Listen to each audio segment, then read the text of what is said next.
ఇవ్వడం వల్ల ఏమైనా తేడా ఉంటుందా అని అడుగుతున్నా. అదే అనేది డిస్క్లోజ్ చేయడం అనేది ఒక్కటే తేడా, అంతే, మిగిలినంతా మామూలే. అదంతా మామూలే. ఎందుకు అంటే ఆ పార్టీకి ఎవరికి సమాధానం చెప్పుకోనక్కర్లా, నాకు ఎంత సంద ఇప్పుడు ఎక్కడ ఎందుకు స్కిల్ డెవలప్మెంట్ కేసులో ఏంటి సిఐడి పెట్టిన అభియోగం, జిఎస్టీ కట్టలేదు, ఆ డబ్బుల్ని ఈ బాండ్ల రూపంలో డబ్బులు సబ్మిట్ చేశారని, లంచాన్ని బాండ్ల రూపంలో పార్టీ అకౌంట్ లో వేసారనే కదా కేసు.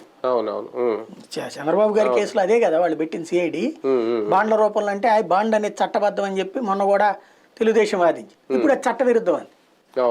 అంటే ఇప్పుడు ఆ బాండ్ల లెక్క చెప్పాలా, వస్తుంది అది. ఓన్లీ పార్టీ కార్యకలాపాలకే వాడాలా ఈ ఎలక్టోరల్ బాండ్లు అనేవి? వేరే రకంగా కూడా వాడుకోవచ్చు ఎవరికైనా? పార్టీ ఏమైనా చేసుకోవచ్చు అది, అంటే రాజకీయ పార్టీలకే ఇవ్వాలి ఈ బాండ్లు. అంతే, ఎలక్టోరల్ బాండ్ అంటే రాజకీయ పార్టీ కోసం మాత్రమే, ఇంకా వేరే దానికి ఉపయోగించడానికి ఏం లేదు. ఒక రకంగా ఇప్పుడు ఎన్నికల ముందు బీజేపీకి ఒక గట్టి దెబ్బ ఇది, అన్ని ప్రాంతీయ పార్టీలకి దెబ్బ. వాళ్ళకే ఎక్కువ ఉందనే ఎన్నికల ముందు ప్రాబ్లం ఏం లేదు, ఈ డబ్బులు అనేటువంటిది ఒక జుజూబీ అండి కరెక్ట్ గా చెప్పాలంటే. ఇది రేపు పొద్దున ఎన్నికల లెక్క చూపెట్టుకోవడం కోసం చూపించే లెక్క. రాజకీయ పార్టీల దగ్గర అంతకంటే వేల కోట్లు ఉంటాయి. ఇప్పుడు కొత్త కాన్సెప్ట్ ఏదన్నా ఎంచుకుంటారు, నేర్చుకుంటారు, మళ్ళీ కొత్త చట్టం, అదే ఆర్థిక చట్టంలోనే కొత్త సవరణ, కొత్త విధానం ఏదన్నా తెచ్చుకుంటారు వాళ్ళు.